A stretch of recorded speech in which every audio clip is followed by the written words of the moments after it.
নবীর খোঁজ পেয়েছে, নবীর কাছে আয়েশা নবীর চেহারার দিকে তাকায়া থাকে। আহারে কত সুন্দর আমার নবীর নাম, কত সুন্দর আমার নবীর চেহারা। আমার নবীর চেহারা এত সুন্দর ছিল, আবু জেহেল্লা মাঝে মাঝে বলতো কাফেরদেরকে, এই কাফেররা এই মুহাম্মাদের কাছে যাবি না, মুহাম্মাদের কাছে গেলে বাপ পোলার সাথে যুদ্ধ লাগাই দেয়, বাপ পোলার সাথে শত্রুতা লাগাই দেয়, সম্পর্ক ছিন্ন হয়ে যায়, কি কি যেন কথাগুলো বলে, কি যেন মন্ত্র পড়ে, ওর কাছে গেলেই মানুষের মাথা নষ্ট হয়ে যায়, এই জন্য মুহাম্মাদের কাছে যাবি না। এবার কাফেররা কয় কি তাই নাকি? পাগল যেহেতু কইছে, গণক যেহেতু বলছে, জাদুকর যেহেতু নবীরে বলা হয়েছে, কবি যেহেতু নবীকে বলা হয়েছে, একটু দেখে আহি। কথা নইলে নাই শুনলাম, একটু দেখে আসি। বুঝেন নাই? যারে যেখানে যাইতে নিষেধ করা হয় ওইখানে আগে যায় না পরে যায়? আগে যায় না পরে যায়? সুদ খাওয়া অনুমতি আছে? হারাম? হারাম না হালাল? আচ্ছা, মিথ্যে কথা বললে সগীরা গুনাহ হয় না কবিরা গুনাহ হয়? কেমন কবিরা গুনাহ? বিশাল কবিরা গুনাহ না? মিথ্যা কথা হলো সব গুনাহের মা। জিনা করা হালাল না হারাম? সুদ খাওয়া হালাল না হারাম? সুদ আছে এলাকায়? আয়া পড়ছে, সব জায়গা চলে আছে। আছে ভাই, আছে আছে অনেক কিছুই আছে, অফিসে ঘুষ আছে, দেয়ার মতো মানুষ আছে, ঠিক না বেঠে? আছে ভাই, আছে আছে অনেক কিছুই আছে, অফিসে ঘুষ আছে, দেয়ার মতো মানুষ আছে, দুর্নীতির শীর্ষে আছে, আর কি মোরা চাই রে, ও দেশের ভাই রে, বল না কোথায় যাই রে, একটু শান্তি বলো কোথায় গিয়ে পাই রে। আছে ভাই, আছে আছে অনেক কিছুই আছে, ঠিক না বেঠে? ওরে মুসলমান, ঘুষের কথা একটু বলে যাই। মনে করেন একটা বাচ্চা ডেলিভারি হবে, মা গভীর রোদরিতে কষ্ট পাইতেছে, এখন পরিবারের সবাইকে বলতেছে আমি তো আর পারতেছি না, আমাকে একটা ব্যবস্থা করো। রাত 12টার সময় আপনাদের স্থানীয় ধরেন কথার কথা পাকুন্দিয়া উপজেলা হসপিটালে নিয়ে গেছে, রাত বাজে 1টা, ওখানে কোনো লোকজন নাই, কিছু পাহারাদার আছে। গিয়া বলে ভাই ডাক্তার কোথায়? ডাক্তার বাসায়। কি করে? ঘুমায়। তা আমাদের তো ইমার্জেন্সি রোগী অপারেশন করতে হবে, এখন পাওয়া যাবে না। আসতে মুঠের মধ্যে 500 টাকা দিলেন দারোয়ানকে, ডাক্তারকে ফোন দিল, ইমার্জেন্সি ভাবে ডাক্তার ক্লিনিকে চলে আসলো, ঠিক না বেঠি? এরপর ডাক্তারকে আপনি টাকা দিলেন, ডাক্তার কাজটা করলো। এরপরে আস্তে আস্তে আপনি বাচ্চা ডেলিভারি হলো, বাচ্চার ওই এরপর আজান দিবেন, কাকে দিয়ে দিবেন? একজনকে 500 টাকা দিলেন, আজানটা দিয়ে দিল। একটু বড় হলো, বড় হয়ে বাচ্চা লালন পালন করতে হবে, লেখাপড়া করাইতে হবে, ভালো কোনো স্কুলে নিয়ে যাইতে হবে। আপনার বাচ্চার যে অবস্থা, ওইখানে ভর্তি করানো যাবে না, কিছু টাকা ঘুষ দিলেন, ভর্তি হয়ে গেল, ঠিক না? এরপরে 6-এ উঠছে, 6-এ 7-এ যখন ওঠে, আপনার বাচ্চার ব্রেন খারাপ, ভালো করে লেখাপড়া পরীক্ষায় পাশ করতে পায় নাই, পরীক্ষার আপনার ভর্তি পরীক্ষায় ওখানে স্যারদেরকে কিছু টাকা পয়সা দিলেন, আপনার বাচ্চা হাই স্কুলে উঠলো, আস্তে আস্তে আস্তে আস্তে কলেজে উঠলো, ঘুষ দিয়ে উঠাইলেন। এরপরে অনার্স মাস্টার্স পড়াইলেন। এরপরে একটা চাকরির দরকার, মাস্টার্স পাস করেছে আমাদের বাংলাদেশে হাজার হাজার যুবক, অনার্স মাস্টার্স করা বেকার আছে না নাই বলেন? আছে না নাই বলেন? আছে। এখন চাকরির দরকার, চাকরি না পাইলে টাকা পয়সা দিয়ে এত কোনো লাভ নাই, এত পয়সা খরচা করলো আর জীবনটারই তো কোনো মূল্য নাই। এরপরে 12 লাখ 13 লাখ টাকা দিয়া মোটামুটি একটা দারোয়ানি চাকরি দিছেন বা অন্য কোনো চাকরি দিছেন। তাহলে যেই ছেলে ভূমিষ্ঠ হওয়ার আগ থেকে নিয়ে শুরু কইরা চাকরি পাওয়া পর্যন্ত ঘুষ ছাড়া চলতে পারলো না, তাহলে এই ছেলেটা বাকি জীবনকে ঘুষ ছাড়া একেবারে আব্দুল কাদের জিলানী রহমতুল্লাহ আলাইহি হয়ে যাবে। কি বলেন? কি বলেন? তাহলে ঘুষ সব জায়গায় আছে কি নাই? সুদ আছে না নাই? মুসলমান ইমানদার, বলতেছিলাম আমাদের এত পরিমাণে গুনাহ, সব জায়গা গুনায় গুনায় জর্জরিত হয়ে গেছি আমরা। মুসলমান ইমানদার ঠিক কেমনি ভাবে গুনাহ কেমনে আমরা মোচন করব, আল্লাহর হাবিবকে কেমনে ভালোবাসবো? আব্দুল উজ্জা নামে একজন ছোট্ট সাহাবী, যা কিছু বলতেছিলাম, ওই যে নিষেধ করলে কাজগুলো আরো মানুষ বেশি বেশি করে, ঠিক না বেঠিক? মিথ্যা কথা বলা গুনাহ, ওইটাই মানুষে বেশি বলে। সুদ খাওয়া গুনাহ, তাও কেমন গুনাহ মাসলা আপনারা জানেন, আমি ওদিকে গেলাম না। এত বড় গুনাহ, সুদের মতো গুনাহ, ঘুষের মতো গুনাহ, ওইটাই মানুষে বেশি করে। জেনা করা গুনাহ বেশি মানুষ করে। মানুষকে ঠকানো অনেক বড় গুনাহ, ওই কাজটাই মানুষে সবার আগে করে। যত রকম গুনাহগুলা সবার আগে মানুষে করে, কি করে না? ওরে মুসলমান, আবু জাহেল সবাইকে নিষেধ করেছে, ও কাফেররা, মুহাম্মাদের কাছে তোরা যাবি না, ওখানে গেলে মানুষের মাথা নষ্ট হয়ে যায়, চিন্তা চেতনা পরিবর্তন করে দেয়। কাফেররা চিন্তা করে আমরা একটু নবীর কাছে যাব, যাই একটু দেখে আসি কথাগুলা কি বলে, নলে নাই মানলাম, কথাগুলো নলে নাই শুনলাম, কিন্তু একটু কথাগুলো শুই নাই, দেখে আসি। আসলে এমন অনেক ঘটনা পাওয়া যায়, কোনো কথা শোনা লাগে নাই, নবীর চোখের দিকে তাকাইয়া কালেমা পড়ে মুসলমান হয়ে যায়। আব্দুল উজ্জা নামে এক সাহাবী, এখনো সাহাবী হয় নাই, কালেমা পড়ে নাই, নবীর কাছে আসছে। আয়েশা বলে, হুজুর আপনার যেমন সুন্দর আপনার চেহারা, তেমন সুন্দর আপনার নাম, আমাকে একটু কালেমা পড়ে মুসলমান বানিয়ে দেওয়া যায় না? আমাকে একটু আপনার হাতে হাত দিয়ে আপনার দলভুক্ত করা যায় না? আমাকে কেউ আপনার আদর্শে আদর্শবান করা যায় কি যায় না? আল্লাহর নবী বলেন, ও আব্দুল উজ্জা, তুমি এখনো ছোট নাবালক মানুষ, আর একটু বড় হও, বড় হলে আমি তোমাকে কালেমাটা পড়ায় মুসলমান বানায়া দেব। আব্দুল উজ্জা বাসায় যায়, রাতের বেলা ঘুম আসে না, ঘুমায় ঘুমায় চিন্তা করে, আল্লাহ, ঘুম থেকে উঠে যদি আমি দেখতাম আমি বড় হয়ে গেছি, তাহলে নবী আমাকে কালেমা পড়ে মুসলমান বানায়া দিত। বড় হই না, কালেমা পড়ে মুসলমান হতে পারি না। এরপরে আরো আস্তে আস্তে বছর যায়, দিন যায়, মাস যায়, আব্দুল উজ্জা আস্তে আস্তে বড় হয়ে গেল। বড় হয়ে এবার চাচা, ছোটবেলা বাবা মারা গেছে, চাচার কাছে মানুষ হয়, চাচার অনুমতি ছাড়া নবীর কাছে যাইতে পারে না। চিন্তা করে, আমার চাচা দেখি না কবে আমার নবীর কাছে গিয়া কালেমা পড়ে মুসলমান হয়ে যায় কিনা, অপেক্ষার প্রহর ঘুরতেছে। চাচা যদি কালেমা পড়ে মুসলমান হয়, তাহলে আমার জন্য নবীর সোহবত নেওয়াটা সহজ হয়ে যাবে। অপেক্ষা করতেছে, কিন্তু চাচা কালেমা পড়ে মুসলমান হয় না। আস্তে আস্তে আব্দুল উজ্জাকে বিবাহ করায় দেওয়া হয়েছে, এবারও মুসলমান হয় না। ধৈর্যের বাঁধ আর মানে না। হঠাৎ করে একদিন আব্দুল উজ্জা চাচার কাছে গিয়ে বলে, চাচা গো, অনুমতি দাও, আমি নবীর কাছে যাব। চাচা অনুমতি দেয় না, অনুমতি দেয় না। 1 2 3 করে করে হঠাৎ করে একদিন শুনতে পায় নবী আর মক্কায় না,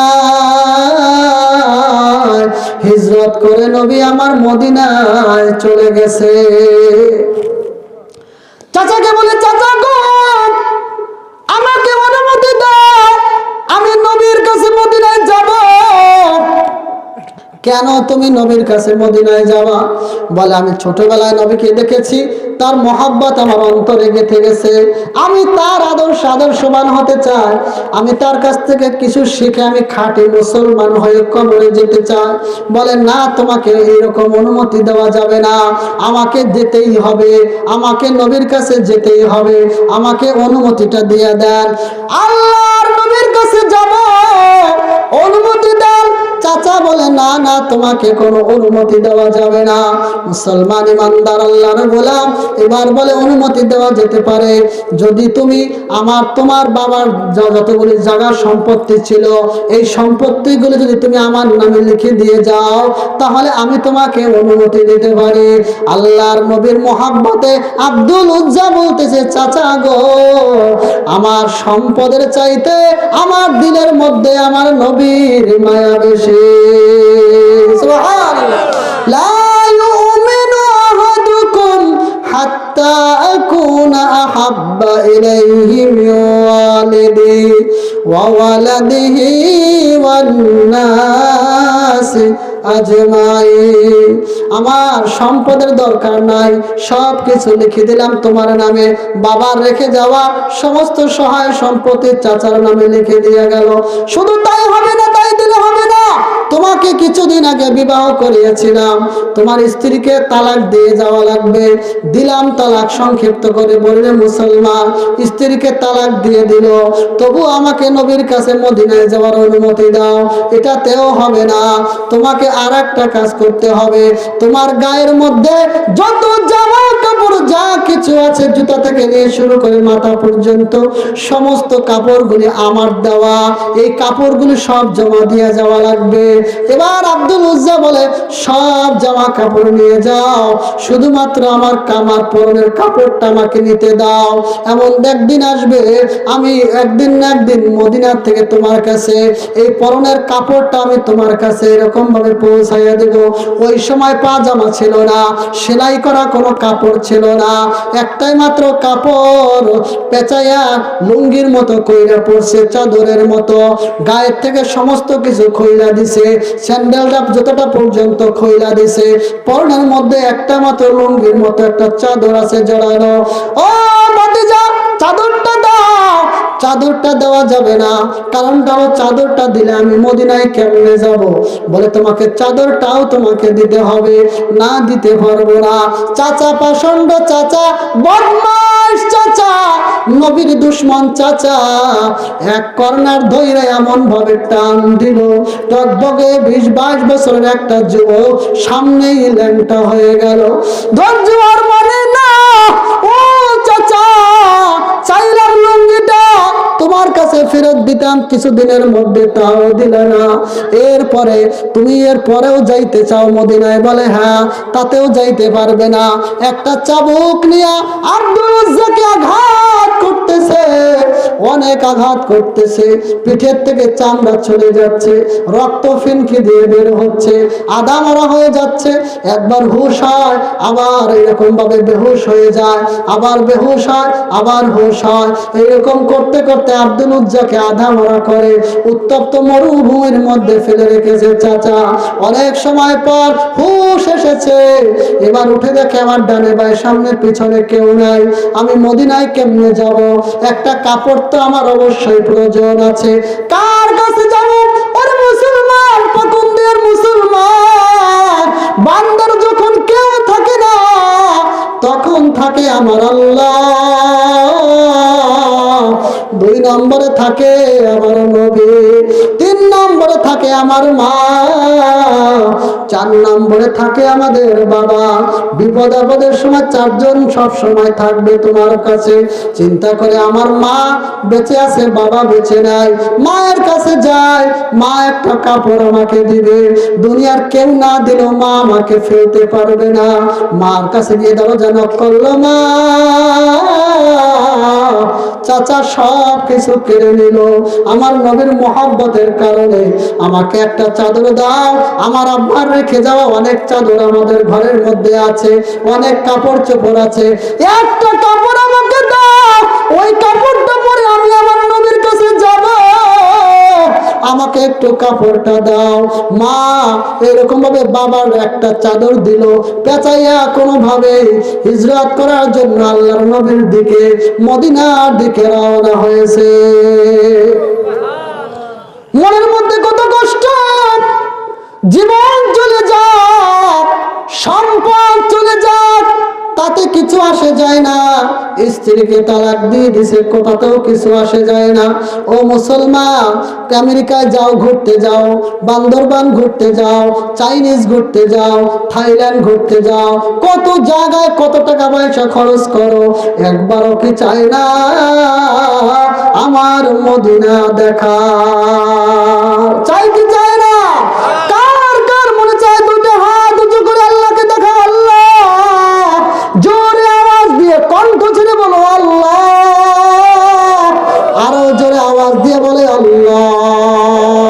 আমাদের জীবনে একবার বলে নবীর রওজা দেখার তৌফিক আমাদেরকে দান করুন। সকলে পড়ুন আমিন।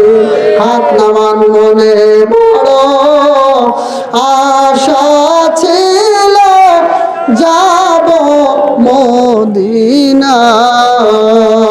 জোরে মনে বড়।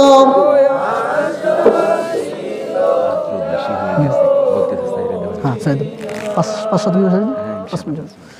সালাম আমি করব গিয়ে, সালাম আমি করব গিয়ে নবীজির রওজায়।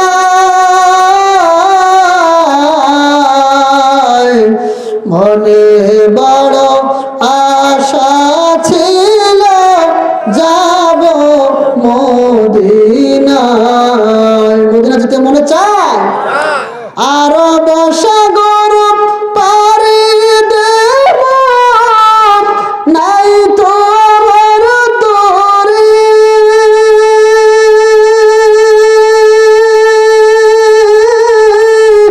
পাখি নই যে উড়ে যাব, ডানাতে ভর করি। আশা আছে সম্বল নেই, করে কেউ পায়। মনে বড় আশা ছিল যাব মদিনায়। আল্লাহ আমাদেরকে মদিনা দেখার তৌফিক দান করুন, সকলে বলেন আমিন। আব্দুল উজ্জা মক্কা ছেড়ে 16 দিন 16 রাত পর্যন্ত মদিনা পথ ধরে হেঁটে হেঁটে উত্তপ্ত বালুকা মরুভূমির উপর দিয়া এরকম ভাবে হেঁটে হেঁটে 16 দিন 16 রাত পর্যন্ত অতিক্রম করে ফজরের একটু আগে মসজিদের নববীর মধ্যে যাইয়া পৌঁছাইছে। কিছুক্ষণের মধ্যে হযরতে বিলাল রাদিয়াল্লাহু তাআলা আযান দিয়েছে। আব্দুল উজ্জা দাঁড়াইতে পারে না, পায়ের মধ্যে ফুসকা পড়ে গিয়েছে। মসজিদের নববীর খুঁটির সঙ্গে হেলান দিয়া দাঁড়ায় আছে, কখন নবী আমার বের হবে আর কখন নবীর আমি হাতে হাত দিয়ে কালেমা পড়ে মুসলমান হব। বিলাল আযান দিল, নবীজি বের হয়ে আসলেন। বের হয়ে আসলে নবীজিকে ডাক দিলেন, নবী আমার। 12টা? আচ্ছা ঠিক আছে। ও নবী আমার, 16 দিন 16 রাত পর্যন্ত আপনার দর্শন আমি নেওয়ার জন্য, আপনার দেখা পাওয়ার জন্য আমি আসছি নবী। আমি আপনার ছোটবেলার সেই আব্দুল উজ্জা। ও নবী, আমাকে আপনি ফেলাইয়া দিয়েন না।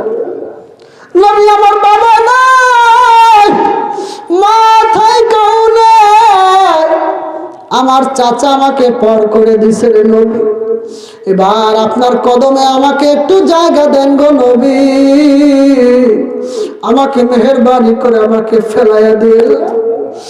নবী আমার কয়, তোমার স্থান আমার পাই না, তোমার স্থান আমার বুকে, আসো আমার বুকে আসো। আব্দুল উজ্জাকে টান দিয়া কোলের মধ্যে জড়াইয়া ধরবে। আব্দুল উজ্জা দাঁড়াইতে পারে না, পায়ের মধ্যে ফসকা পড়ে গেছে, হাতে পায়ে শক্তি নাই। আব্দুল উজ্জাকে ডাক দিয়ে বলে, নবী আমার। ও আব্দুল উজ্জা, কি হয়েছে তোমার? বলে, হুজুর আজ 16 দিন 16 রাত পর্যন্ত আমি হেঁটে হেঁটে আপনার কাছে আসছি। ওই সময় আমাদের এখনের মতো বিমান ছিল না, রকেট ছিল না, হেলিকপ্টার ছিল না, cycle, motor cycle, auto, private car কিছুই ছিল না।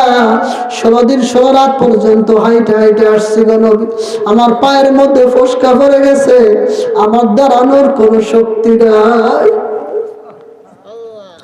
আব্দুল উজ্জাকে জড়াইয়া ধরছে নবী আমার। বিলালকে ডাক দিয়ে বলে, বিলাল গো, তাড়াতাড়ি করে আব্দুল উজ্জাকে গোসল দাও।